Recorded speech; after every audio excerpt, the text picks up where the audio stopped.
हाँ जी, नमस्कार भाई सभी को।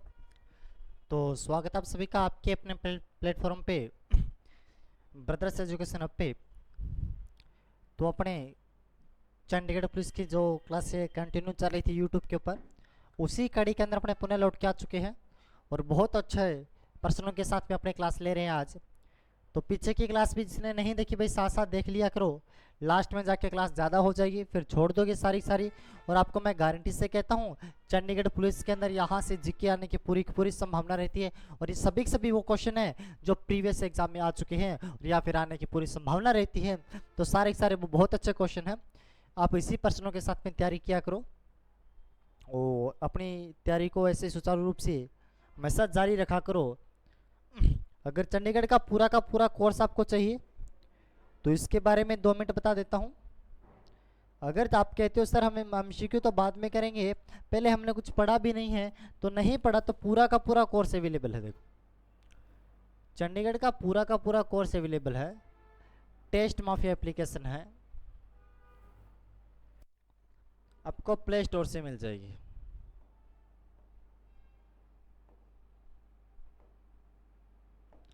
आपको प्ले स्टोर से टेस्ट माफिया एप्लीकेशन यहाँ से मिल जाएगी। इस एप्लीकेशन को आप डाउनलोड कर सकते हो। डाउनलोड करके टेस्ट माफिया के अंदर अपना लॉगिन कीजिए, कुछ भी कीजिए जो भी करना है। यहाँ पे आपका पूरा का पूरा कोर्स अवेलेबल है। अगर आप चाहते हो हमें सर कोर्स के अलावा स्टडी मटेरियल भी चाहिए, हमें पढ़ने के लिए कुछ सोर्स भी चाहिए, वो कहाँ से मिलेंगे? मैं कहूँगा कुछ भी नहीं करना, ये व्हाट्सअप नंबर है 7597500007। ये आपके पास में व्हाट्सअप नंबर है। इसी व्हाट्सअप नंबर के ऊपर आप क्या करना होगा, अपना ऑर्डर बुक करवाना होगा, अपना जो भी एड्रेस है वो बताना होगा और आपके घर पे बिल्कुल फ्री होम डिलीवरी के साथ में यहाँ का जो भी स्टडी मटेरियल रहता है वो आपके घर पे भेज दिया जाएगा। ठीक है, ये आपकी पहले की रणनीति रहेगी। और आगे अगर आपने कोर्स ले रखा है, तैयारी कर रखी है, फिर आपके लिए क्या रहेगा, फिर आपको ये मॉक टेस्ट जो चलते हैं ये लगाने होंगे। फिर आपको क्या करने होंगे, ये फिर आपको मॉक टेस्ट जो अभी अपने वर्तमान में चल रहे हैं इन्हीं मॉक टेस्टों के साथ में आपको तैयारी करनी होगी। ठीक है, बहुत अच्छे मॉक टेस्ट रहेंगे, बिल्कुल परीक्षा के पैटर्न के ऊपर आधारित रहते हैं। जो परीक्षा कैसे होती है, पैटर्न कैसे रहता है, कैसे कितने लेवल के प्रश्न पूछे जाते हैं, उसी के ऊपर आधारित अपने क्लास होते हैं। तो जल्दी से जिसने भी वीडियो को लाइक नहीं किया, वीडियो को लाइक करना, चैनल को सब्सक्राइब करना और सभी ग्रुप में वीडियो को शेयर भी कर देना। ठीक है, सबसे पहला क्वेश्चन आपका काफी अच्छा क्वेश्चन है, तैयारी कीजिएगा, बहुत अच्छी तैयारी कीजिएगा भाई। भारत में स्थित जोग या गरसोपा जलप्रपात किसकी ऊंचाई कितनी है? बात करें जोग जलप्रपात या फिर गरसोपा, तो पहले तो आपको मैं बता देता हूं, जो जोग जलप्रपात है इसी को ही महात्मा गांधी जलप्रपात कहा जाता है।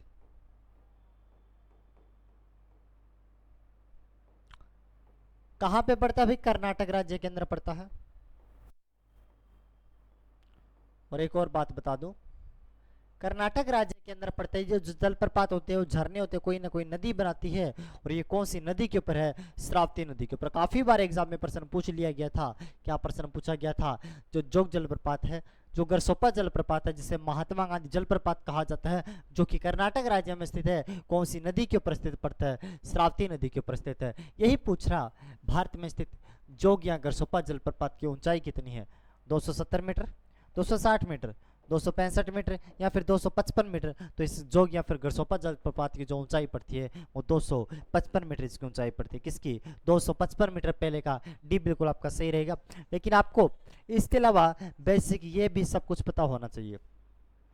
इसे महात्मा गांधी जलप्रपात कहा जाता है, कर्नाटक राज्य के अंदर है, श्रावती नदी के ऊपर पड़ता है। वो कर्नाटक का पठार भारत में किसके लिए प्रसिद्ध माना जाता है? तो कर्नाटक का पठार भारत में कॉफी के लिए प्रसिद्ध माना जाता है। ये भी आपको पता होना चाहिए।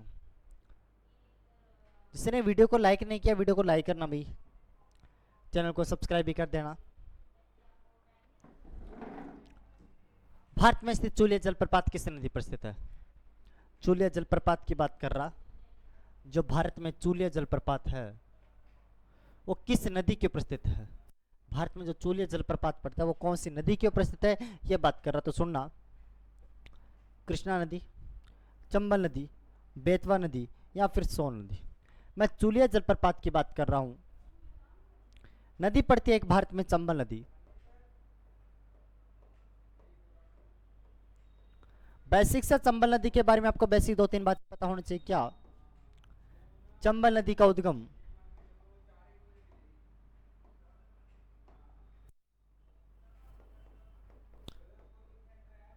जानपाव की पहाड़ी से होता है और ये कहाँ पे पड़ती है? मध्य प्रदेश के अंदर पड़ती है।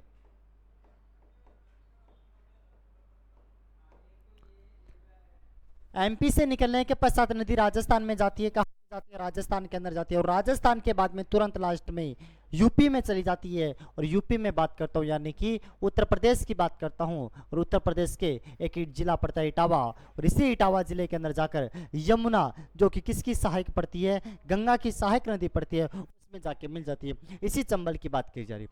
अच्छा, चंबल के बारे में एक बेसिक और बात बता दूं। चंबल नदी के ऊपर 4 प्रमुख बांध स्थित है। चंबल नदी के ऊपर 4 प्रमुख बांध स्थित है। ये आपको चारों के चारों पता होना चाहिए। सबसे पहला बांध इसके ऊपर पड़ता है, उसे गांधी सागर बांध कहा जाता है। कौन सा? गांधी सागर बांध कहा जाता है। चंबल नदी पर सबसे ऊंचा बांध, सबसे लंबा बांध, सबसे बड़ा बांध कहलाता है। कौन सा? गांधी सागर बांध। कौन सा बांध? तो गांधी सागर बांध। दूसरे बांध की बात करता हूँ, एक बांध पड़ता है इसके ऊपर राणा प्रताप सागर। चारों के चारों क्रम से लिखवा रहा हूँ भाई, राणा प्रताप सागर बांध। दूसरा इसके ऊपर बांध पड़ता है राणा प्रताप सागर बांध। इस बांध की विशेषता बता दूं, राजस्थान में सबसे बड़ा बांध है भाई। राजस्थान में सबसे बड़ा बांध पड़ता है कौन सा? राणा प्रताप सागर बांध। और तीसरे में बांध की बात करता हूँ, तीसरा बांध पड़ता है उसे जोहार सागर बांध। तीसरा बांध कौन सा पड़ता? जोहार सागर बांध। और चौथे बांध की बात करता हूँ तो कौन सा पड़ता है? कोटा बैराज। कौन सा? तो कोटा बैराज के ऊपर चौथा बांध पड़ता है। और एक खास बात बता दूं, इसी नदी के ऊपर चित्तौड़गढ़ राज्य के अंदर कौन सा जलप्रपात बना हुआ? चूलिया जलप्रपात बना हुआ। यह जलप्रपात राजस्थान का सबसे ऊंचा जलप्रपात है। राजस्थान का सबसे ऊंचा जलप्रपात कौन सा कहलाता है? चूलिया जलप्रपात। आपसे बेसिक सा प्रश्न पूछ लिया जा सकता है, चंबल नदी की लंबाई कितनी है, इसकी चौड़ाई कितनी है, या फिर इसके ऊपर बांध कितनी है, कितने राज्यों से बहती है, ये आपको बेसिक सा पता होना चाहिए। और सबसे प्रमुख नदी चंबल किसकी कहलाती है? तो राजस्थान की कहलाती है। राजस्थान के अंदर 465 किलोमीटर, टोटल लंबाई इसकी 966 किलोमीटर, और लास्ट में किस में मिल जाती है? यमुना के अंदर ये मिल जाती है। और यमुना किसकी सहायक नदी पड़ती है? गंगा नदी। और गंगा लास्ट में कौन सा डेल्टा बनाती है? सुंदरबन का डेल्टा, जिसे विश्व का सबसे बड़ा डेल्टा भी कहा जाता है। ये बेसिक बात आपको पता होनी चाहिए, ठीक है। तो इसका कौन सा चूलिया जलप्रपात कहाँ पे है? चंबल नदी के ऊपर। इसका बी नंबर ऑप्शन आपका बिल्कुल सही रहेगा, ठीक है। जिसने वीडियो को लाइक नहीं किया, वीडियो को लाइक करना भाई, चैनल को सब्सक्राइब भी कर देना, और सभी ग्रुप में वीडियो को शेयर कर देना। इतना सा काम कर देना, कंटिन्यू आपकी क्लासेस चलती रहेगी इसी प्रकार। भारत में स्थित शिव समुद्रम जलप्रपात आपको बेसिक पता होना चाहिए। सबसे पहले शिव समुद्रम आया। आप तो क्या करोगे, 4 ऑप्शन आपके सामने, आप तो किसी एक पर्सन पे टिक करोगे, जो आपका राइट आंसर होगा उसी के ऊपर टिक करोगे। लेकिन मैं आपको ऐसा कभी नहीं बोलूंगा, मैं आपको सीधा सा कहूंगा, शिव समुद्र आप सभी को पता होगा कावेरी नदी के ऊपर है। शिव समुद्र में आपको सीधा बोलूंगा कौन सी नदी के ऊपर है? कावेरी नदी के ऊपर है। बात यहीं पे खत्म नहीं होती भाई, बात यहीं पर खत्म नहीं होती। कावेरी नदी का पूरा एनालिसिस करना पड़ेगा। कावेरी नदी का भी टुकड़े टुकड़े करेंगे। तो ये कावेरी नदी आपकी कौन सी नदी? कावेरी नदी। कावेरी के मैं उद्गम की बात करता हूं। कावेरी का उद्गम कहां से होता है? ब्रह्मगिरी की पहाड़ी पड़ती है। कावेरी का उद्गम ब्रह्मगिरी की पहाड़ी पड़ती है। आप बोलोगे सर कहां पे पड़ती है? मैं कहूंगा सिंपल सा भी, कर्नाटक राज्य में। तो कर्नाटक तो किसके लिए प्रसिद्ध है? मैं कहूंगा कॉफी के लिए प्रसिद्ध है। तो कर्नाटक का पठार भी किसके लिए प्रसिद्ध होगा? कॉफी के लिए प्रसिद्ध होगा। और भारत में कर्नाटक का एक जिला पड़ता है चिकमंगलूर जिला। भारत में कौन सा जिला? चिकमंगलूर जिला पड़ता है भारत में। वो कॉफी के लिए प्रसिद्ध माना जाता है। वो जिला किसका पड़ता है? वो कर्नाटक राज्य का जिला पड़ता है। कर्नाटक में बहने के पश्चात नदी जाती है कहाँ पे? तमिलनाडु में प्रवेश करती है। पुडुचेरी शहर के नजदीक अपना डेल्टा बना देती है। पुडुचेरी शहर के नजदीक अपना डेल्टा बनाती है। टोटल लंबाई की बात करता हूँ 800 किलोमीटर। दक्षिण भारत की कावेरी एकमात्र ऐसी नदी है, दक्षिण भारत की कावेरी एकमात्र ऐसी नदी है जो कि लौटते हुए मानसून, जाते हुए मानसून, तो सिंपल सा कह सकता हूं 6 महीने की वर्षा आते हुए मानसून से हो जाती है और 6 महीने की वर्षा लौटते हुए मानसून से हो जाती है। तो यानी कि वर्ष भर बहने वाली नदी, सदाबहार नदी, सदावाहिनी नदी, 12मासी नदी के नाम से जानी जाती है। इसे कौन सी नदी कहा जाता है? उसे कावेरी नदी कहा जाता है। इसी नदी के ऊपर, इसी के ऊपर कर्नाटक राज्य में शिव समुद्रम जलप्रपात, इसी के ऊपर कर्नाटक राज्य के अंदर कृष्ण राज सागर जलप्रपात, और इसी के ऊपर तमिलनाडु राज्य के अंदर मैटूर बांध बना हुआ। कौन सा बांध बना हुआ? मैटूर बांध बना हुआ। अपने से शिव समुद्रम पूछा गया, ये कौन सी नदी के ऊपर है? कावेरी नदी के ऊपर कर्नाटक राज्य के अंदर बना हुआ बांध को कौन सा जलप्रपात कहा जाता है? आपसे पूछ रहा हूं मैं, चूले जलप्रपात कहां पे है? आपसे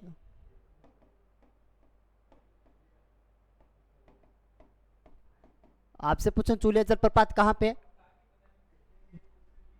तो सिंपल सा चूली जलप्रपात कहाँ पे, सिंपल सा हो गया। या फिर इसके पश्चात भी मैं बात करता हूं तो कौन सा आपसे गांधी राज सागर बांध की बात करता हूं, गांधी राज सागर बांध की बात करता हूं, ये कहां पे पड़ता है तो एमपी के अंदर पड़ता है। ये बेसिक सी बात उसके अंदर हो जाती है, ठीक है। तो इसका कौन सा होगा, कावेरी, 3 का ही। आगे चलते हैं नेक्स्ट क्वेश्चन के ऊपर। हाँ, आपको मैं बता देता हूं, पूरा का पूरा वीडियो कोर्स अवेलेबल है। और कहाँ से, एप्लीकेशन का नाम रहेगा टेस्ट माफिया।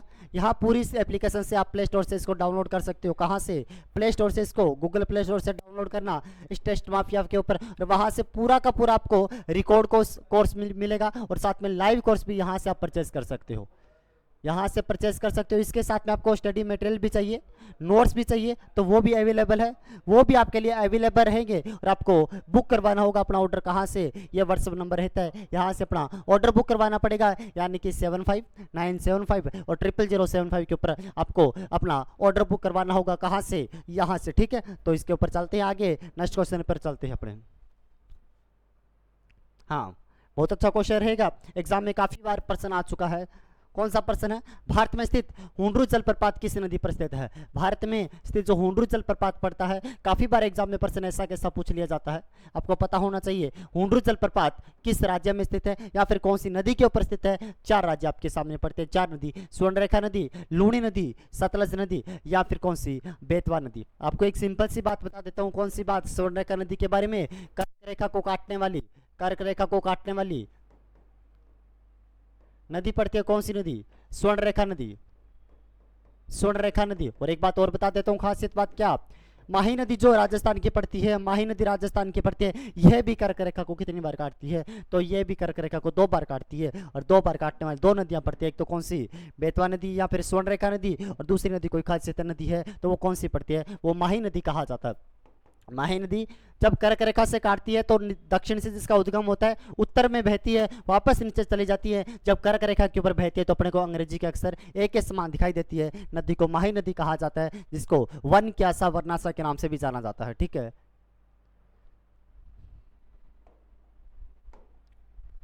भारत में स्थित धुआंधार जलप्रपात किस नदी के ऊपर है, सिंपल सा, इसका आंसर कौन सा होगा, नर्मदा होगा। आपको नर्मदा के बारे में बेसिक बात बता देता हूं, पहले तो सुनना।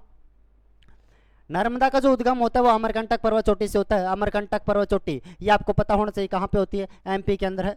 क्योंकि जो सतपुड़ा पर्वतमाला है, दक्षिण भारत, मध्य भारत के अंदर आपने पढ़ा होगा, जिसकी 4 श्रेणियां पड़ती है, राजपीपला, ग्वालीगढ़ी, महादेव, मैकाल। इसी मैकाल की जो सबसे ऊंची पर्वत चोटी से अमरकंटक कहा जाता है। अमरकंटक से एक साइड में तो नदी बहती है, उसे कौन सी, नर्मदा, और दूसरी साइड में जो नदी बहती है उसे कौन सी नदी, उसे सोन नदी कहा जाता है। अच्छा, ये नदी 2 राज्यों में बहती है, एक तो एमपी राज्य के अंदर बहती है, दूसरा गुजरात राज्य के अंदर बहती है। एमपी में बात करता हूं तो नर्मदा के ऊपर जबलपुर नगर स्थित है, कौन सा, जबलपुर। इसी के ऊपर एमपी में धुआंधार जलप्रपात है, इसी के ऊपर ओंकेश्वर बांध बना हुआ, और इसी के ऊपर कौन सा, कपिलधारा जलप्रपात है, कौन सा, कपिलधारा जलप्रपात पड़ता है। और लास्ट में गुजरात में बात करता हूं तो इसके ऊपर सरदार सरोवर बांध बना हुआ, इसी के ऊपर बना हुआ। और लास्ट में अरब सागर में जब अपना जल गिराती है, वहां पे एक द्वीप का निर्माण करती है, उसे अलियाबट द्वीप कहा जाता है। कौन सा द्वीप, अलियाबट द्वीप कहा जाता है। और लास्ट में कहां पे अपना जल गिरा देती है, अरब सागर में अपना जल गिरा देती है। और आपको मैं बता दूं, अरब सागर की ओर बहने वाली दक्षिण भारत की सबसे लंबी नदी कहलाती है, उसे नर्मदा नदी कहा जाता है, जिसकी लंबाई 1312 किलोमीटर पड़ती है। इसकी सहायक नदियों की बात करता हूं, हिंडन, तवा और कुंडी, इसकी सहायक नदी पड़ती है। यही बेसिक सा प्रश्न पूछ लिया गया। भारत में स्थित धुआंधार जलप्रपात किस नदी के ऊपर स्थित है, तो आपको पता होना चाहिए कौन सी नदी के ऊपर है, नर्मदा। ये आपको मैंने पहले बता दी। और ताप्ती का आगे जिक्र है तो इसके बारे में बता दूंगा। सोन नदी ऐसी नदी है जो अमरकंटक के पठार से निकलती है, एक साइड में इधर बहती है, और यहाँ से बहती हुई किसकी सहायक नदी बन जाती है, ये इसकी गंगा की सहायक नदी बन जाती है। ये प्रश्न भी एक बार पूछ लिया गया था। अमरकंटक के पठार से निकलने वाली ऐसी कौन सी नदी है जो गंगा की सहायक है। अमरकंटक से 2 नदियां निकलती है, एक तो अरब सागर में जल गिराती है, उसे नर्मदा कहा जाता है, और दूसरी यमुना में मिल जाती है, उसे कौन सी, गंगा में मिल जाती है, उसे कौन सी नदी, उसे सोन नदी कहा जाता है। जैसे मैं गंगा की बात करता हूँ, ये गंगा नदी है, सपोज करना, रामगंगा, इसकी सहायक नदियां रामगंगा, गोमती, घाघरा, गंडक, कोसी, महानंदा। नीचे से इसकी नदियां मिलती है, यमुना, सोन और पुनपुन। ये जो सोन नदी है ये अमरकंटक के पठार से निकलती है। अगर मैं यमुना की बात करता हूँ, चंबल इसकी प्रमुख सहायक नदी पड़ती है, चंबल, और चंबल की सहायक नदी जो राजस्थान के अंदर खासकर आ जाती है, ठीक है। आगे चलते हैं। हाँ, भारत में स्थित जवाहरलाल नेहरू बंदरगाह कहाँ स्थित है? 4 ऑप्शन आपके सामने रहेंगे। विशाखापट्टनम आंध्र प्रदेश के अंदर, हैदराबाद तेलंगाना के अंदर, मुंबई महाराष्ट्र के अंदर, या फिर कोलकाता पश्चिम बंगाल के अंदर। कोलकाता के बारे में एक बात याद रखा करो, ये काफी बार एग्जाम में प्रश्न पूछ लिया जाता है, कौन सा? हुगली नदी के ऊपर ये प्रश्न काफी बार एग्जाम में पूछ लिया जाता है, हुगली नदी के ऊपर कौन सा नगर स्थित है? हुगली नदी जो किसकी सहायक नदी पड़ती है? जो गंगा की सहायक नदी पड़ती है पश्चिम बंगाल के अंदर। एक बांध बना हुआ गंगा के ऊपर, जिसे फरक्का बांध कहा जाता है। फरक्का बांध से एक शाखा निकलती है, उसे हुगली की शाखा कहा जाता है। और इसी के एक सहायक नदी पड़ती है, उसे दामोदर नदी कहा जाता है। और दामोदर की विशेषता बता देता हूँ आपको, दामोदर नदी को भारत की जैविक मरुस्थल की नदी भी कहा जाता है। कौन सी? भारत की जैविक मरुस्थल की नदी किसे कहा जाता है? तो दामोदर नदी को कहा जाता है। दामोदर नदी भारत के छोटा नागपुर के पठार से होकर बहती है। कौन से पठार से? छोटा नागपुर के पठार से होकर बहती है। इसी छोटा नागपुर के पठार को भारत का रूर प्रदेश कहा जाता है, क्योंकि जर्मनी का जो रूर क्षेत्र पड़ता है, जर्मनी का जो रूर क्षेत्र पड़ता है विश्व में कोयले के लिए विख्यात है। किसके लिए विख्यात है? कोयले के लिए विख्यात है। और भारत का जो कोयले के लिए विख्यात पड़ता है उसे कौन सा क्षेत्र कहा जाता है? उसे छोटा नागपुर का पठार कहा जाता है। इसलिए छोटा नागपुर के पठार को भारत का रूर प्रदेश की उपमा दी जाती है। भारत में स्थित जवाहरलाल नेहरू की बात करें तो बेसिक सा बात है, मुंबई बंदरगाह को कहा जाता है। अच्छा, मुंबई के अंदर बात करता हूं तो भारत का बेसिक बात और बता देता हूं। मुंबई से भारत का अगर प्रथम सूती वस्त्र का कारखाना, भारत का प्रथम सूती वस्त्र का कारखाना कहीं पे खोला गया तो 1818 के अंदर खोला गया। तो कहां पे? फोर्ट ग्लोस्टर के अंदर। फोर्ट ग्लोस्टर स्थान पड़ता है कहां पे? पश्चिम बंगाल के अंदर। लेकिन असफल हुआ था, क्यों? क्योंकि सूती वस्त्र को क्या चाहिए? कच्चा माल चाहिए। कच्चा माल यानी कि कपास चाहिए, और कपास सर्वाधिक कहाँ पे होता है? दक्कन के पठार में होता है, क्योंकि वहां पे काली मिट्टी सर्वाधिक होती है। अब इतनी दूर से जाना आना, यहाँ पे परिवहन का खर्चा ज्यादा था और इतना उनके पास फंड नहीं था, तो असफल होता है। लेकिन भारत का सफल सूती वस्त्र का कारखाना, भारत का सफल सूती वस्त्र का कारखाना कहीं पे खोला गया? 1854 के अंदर खोला गया था। किसकी सहायता से? कवास जी डाबर की सहायता से। कवास जी डाबर की सहायता से कहाँ पे? मुंबई में खोला गया। लेकिन उत्पादन शुरू कब हुआ था? 1856 के अंदर इसका उत्पादन शुरू हो जाता है। ये आपसे पूछा जा सकता है, सूती वस्त्र का सफल कारखाना कहां पे खोला गया? मुंबई के अंदर। किसकी सहायता से? कवासी डाबर के द्वारा। लेकिन सबसे पहला कारखाना कहां पे लगा था सूती वस्त्र का? 1818 के अंदर फोर्ट ग्लोस्टर के अंदर लगा था, जो कहां पे पड़ता है? पश्चिम बंगाल के अंदर पड़ता है। तो इसका क्या होगा? सी नंबर ऑप्शन आपका बिल्कुल करेक्ट होगा। आगे चलते हैं।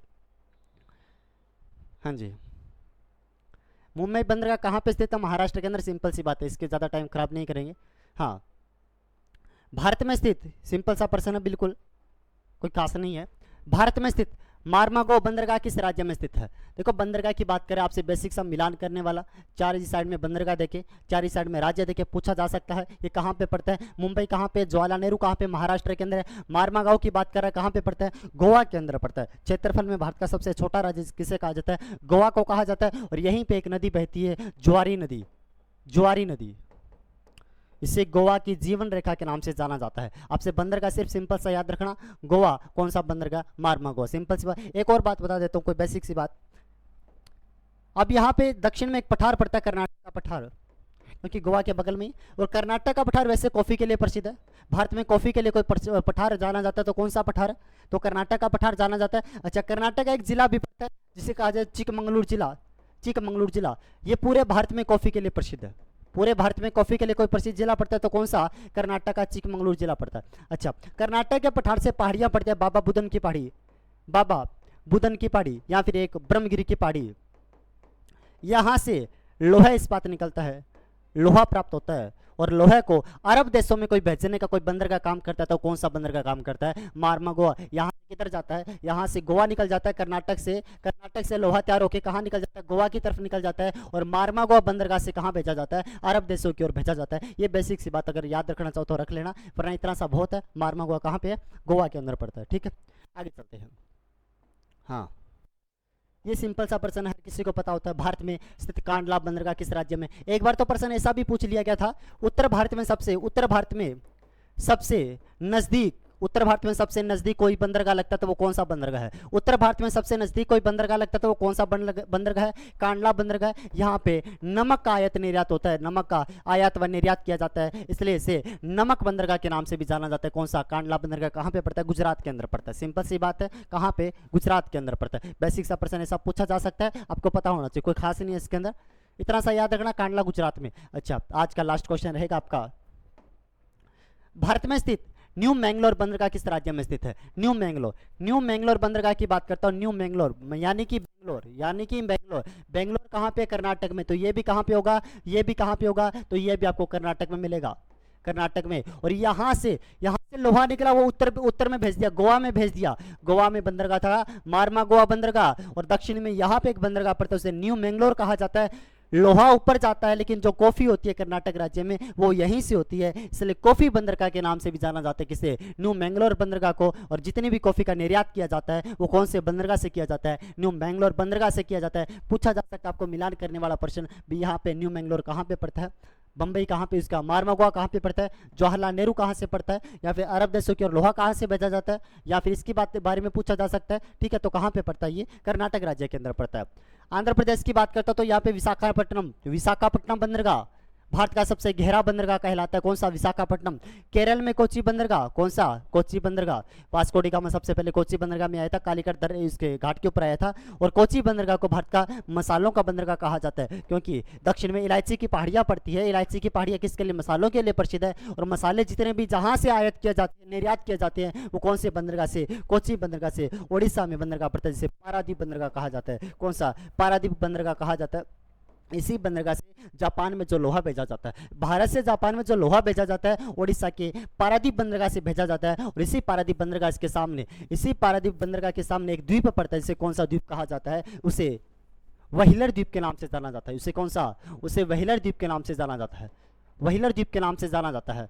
यही व्हीलर द्वीप से भारत में जितने भी मिसाइलों का प्रक्षेपण किया जाता है, भारत में जितने भी मिसाइलों का प्रक्षेपण किया जाता है, कौन से द्वीप से, व्हीलर द्वीप से किया जाता है। भारत में मिसाइल मैन के नाम से एपीजे अब्दुल कलाम को जाना जाता है। एपीजे अब्दुल कलाम ने व्हीलर द्वीप के ऊपर रहकर अपनी जीवन यात्रा लिखी थी, एक बुक लिखी थी जिसे अपनी आत्मकथा कहा जाता है। उस बुक का नाम था माई जर्नी, और इसी कारण इस द्वीप का नाम क्या पड़ा, एपीजे अब्दुल कलाम द्वीप पड़ा था। और इसी के निकट में एक झील पड़ती है उड़ीसा के तट के, उसे चिल्का झील कहा जाता है। कौन सी झील, चिल्का झील कहा जाता है। और इसे सबसे बड़ी लेगुन भी कहा जाता है, सबसे बड़ी लेगुन भी कहा जाता है। भारत की खारे पानी की सबसे बड़ी झील चिल्का झील कहा जाता है। और सबसे पहले अगर बात कर देता हूँ रामसर साइट, भारत का सर्वप्रथम रामसर साइट, भारत का सर्वप्रथम अगर कोई रामसर साइट है तो वो कौन सी लेगुन है, वो चिल्का लेगुन है। वो कब जिसे रामसर साइट में घोषित किया गया, 1981 के अंदर से रामसर साइट घोषित किया गया। भारत की सबसे पहली रामसर साइट कोई पड़ती है तो चिल्का लेगुन पड़ती है। ठीक है, आगे चलते हैं।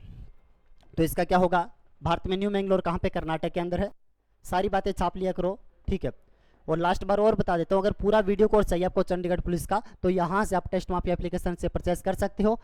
और पूरा का पूरा यहाँ से स्टडी मटेरियल भी प्राप्त हो सकता है। आपको क्या करना होगा, ये व्हाट्सअप नंबर है, इसके ऊपर अपना ऑर्डर बुक करिए, और पूरा का पूरा आपको व्हाट्सअप नंबर से पूरा अपना कोर्स को यहाँ से ऑर्डर बुक करवाइए और अपना एड्रेस बताइए। और आपको फिर फ्री होम डिलीवरी के साथ में, बिल्कुल फ्री होम डिलीवरी के साथ में, क्वालिटी कंटेंट के साथ में, बिल्कुल लेटेस्ट पैटर्न के ऊपर आधारित आपको कोर्स बिल्कुल फ्री होम डिलीवरी के साथ में घर में भेज दिया जाएगा। बिल्कुल क्वालिटी कंटेंट रहेगा, बहुत अच्छा। आपको इसके ऊपर 7597500075 के ऊपर आपको अपना एड्रेस बताना होगा, ठीक है। तो अगर वीडियो अच्छी लगे तो वीडियो को लाइक करना, चैनल को सब्सक्राइब करना, और सभी ग्रुप में वीडियो को शेयर भी करना। और मिलते हैं अपने नेक्स्ट क्लास के अंदर। थैंक यू वेरी मच, धन्यवाद। करना बंद।